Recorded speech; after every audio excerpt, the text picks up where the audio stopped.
అదే RTV app వార్తల్ని క్షణాల్లో చదివే అవకాశం ఉంటుంది. ఒక న్యూస్ పేపర్, ఒక టెలివిజన్ ఛానల్ మీ చేతుల్లో ఎప్పుడూ ఉంటాయి. తెలంగాణ రాష్ట్ర ప్రభుత్వం ఏదైతే భూభారతి చట్టం తీసుకొచ్చి దీనికి సంబంధించిన కూడా ఆల్రెడీ జిల్లా వ్యాప్తంగా కూడా అవగాహన సదస్సులు ఏర్పాటు చేస్తున్నారు జిల్లా అధికారులు, దాంతోపాటు శాసనసభ్యులు కూడా. ముఖ్యంగా మహబూబ్నగర్ జిల్లా కలెక్టర్ కార్యాలయంలో కూడా భూభారతికి సంబంధించిన భూ సమస్యల సహాయక విభాగ కేంద్రాన్ని కూడా ఏర్పాటు చేశారు. హెల్ప్ డెస్క్ని దీనికి సంబంధించింది జిల్లా కలెక్టర్ కార్యాలయంలో కూడా ఏర్పాటు చేశారు. అయితే భూమికి సంబంధించిన సమస్యలు భూభారతి చట్టం తీసుకొచ్చారు ఈ రాష్ట్ర ప్రభుత్వం. ఇవి గతంలో ధరణి ఉండే, ధరణి మాదిరిగానే భూభారతి తీసుకొచ్చారు. దీంట్లో ఎలాంటి సమస్యలు ఉన్నా కూడా హెల్ప్ డెస్క్ని సంప్రదించవచ్చంటూ కూడా జిల్లా కలెక్టర్ ఆధ్వర్యంలో కూడా ఇక్కడ కలెక్టర్ కార్యాలయంలో కూడా ఏర్పాటు చేశారు. మరిన్ని వివరాలని ఇక్కడ హెల్ప్ డెస్క్కి సంబంధించిన అధికారులను వారిని అడిగే ప్రయత్నం చేద్దాం. భారతి చట్టాన్ని తీసుకొచ్చారు రాష్ట్ర ప్రభుత్వం, దీంట్లో ఎలాంటి సమస్యల పరిష్కారం అయితే? ఇప్పుడు గవర్నమెంట్ ఏంటి అంటే రెవెన్యూ సదస్సులు పెడుతుంది. రెవెన్యూ సదస్సుల ప్రకారము మనకి ప్రజల దగ్గరికే సదస్సులు పెట్టి వాళ్ళ దగ్గర అప్లికేషన్స్ తీసుకొని ఎటువంటి ఛార్జెస్ లేకుండా వాళ్ళ సమస్యలు పరిష్కారం చేయబోతుంది. ఇంతకుముందు దాదాపు నెల రోజుల పాటు కూడా డెస్క్ అవగాహన సదస్సులు ఏర్పాటు చేశారు. అంటే మీ దగ్గర ఎలాంటి సమస్యలు పరిష్కారం కావడానికి రైతులు వచ్చారు ఇప్పటివరకు మా దగ్గరికి అయితే మిస్సింగ్ సర్వే నెంబర్స్ కోసం కానీ ఎక్స్టెంట్ తప్పుగా పడిందని కానీ చాలామంది వచ్చారు. ఇప్పుడు రెవెన్యూ సదస్సుల ప్రకారము మేము వాళ్ళ అప్లికేషన్స్ తీసుకొని ఎటువంటి ఛార్జెస్ లేకుండా వాళ్ళకి క్లియర్ చేస్తున్నాం. అంటే ఎలాంటి సమస్యలు వచ్చాయి? భూమి సమస్య ఎలాంటివి తీసుకొచ్చారు మీ దగ్గరికి?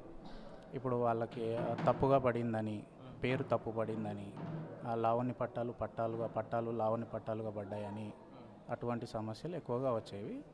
ఇప్పుడు మన గవర్నమెంట్ తెచ్చిన భూభారతి చట్టం ప్రకారం అందరికీ సులువుగా వాళ్ళ సమస్యలు పరిష్కారం చేస్తాం. Okay, thank you. అంటే రైతులు వాళ్ళకు మేరుగా గతంలో ధరణి ఉండదు, చాలా జిల్లాలో కూడా దాదాపు ఒక 10,000 చిలుకు దరఖాస్తులు ఉన్నాయి, రైతులు అప్లికేషన్ ఫామ్లు పెట్టుకున్నాయి.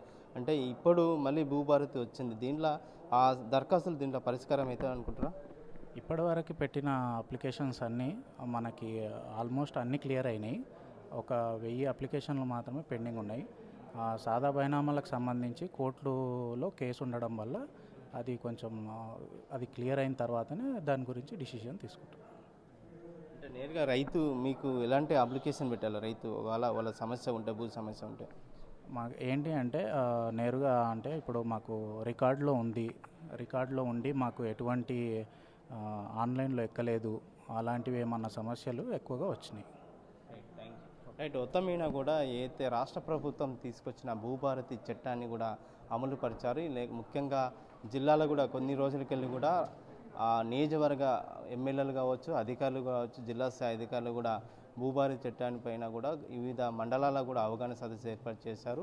ముఖ్యంగా గతంలో ధరణిలో ఎలాంటి భూ సమస్యలు ఉన్న వారి పరిష్కారం కానీ ఈ భూభారతి ఈ రాష్ట్ర ప్రభుత్వం తీసుకొచ్చింది. దీంట్లో కూడా గతంలో ఏదైతే అప్లికేషన్లు ఉన్నో దాంట్లో మిగతా అన్ని కంప్లీట్ అయ్యి 1000 మాత్రమే పరిష్కారం అయ్యాయి. మిగతా ఈ కోర్టులో ఉన్న సమస్యల వల్ల కూడా పరిష్కారం కాలేవని చెప్పి ఇక్కడ అధికారులు తెలియజేస్తున్నారు. ముఖ్యంగా ఏదైనప్పటికీ కూడా రాష్ట్ర ప్రభుత్వం భూభారతి చట్టం తీసుకొస్తే దానికి సంబంధించిన కూడా భూమికి సంబంధించిన ఏవైతే సమస్యలు ఉన్నాయో వారిని నేరుగా జిల్లా కలెక్టర్ కార్యాలయంలో కూడా ఉన్న హెల్ప్ డెస్క్ని సంప్రదించాలి. దానికి సంప్రదించిన ఎమ్మెల్యే సమస్యల పరిష్కారం అవుతాయని చెప్పి జిల్లా కలెక్టర్ తీసుకొచ్చారని చెప్పి వారు తెలియజేసిన పరిస్థితి కనిపిస్తుంది. వీడియో జర్నలిస్ట్ నర్సింగ్ రెడ్డితో రామకొండ, ఆర్టీ, మహబూబ్నగర్.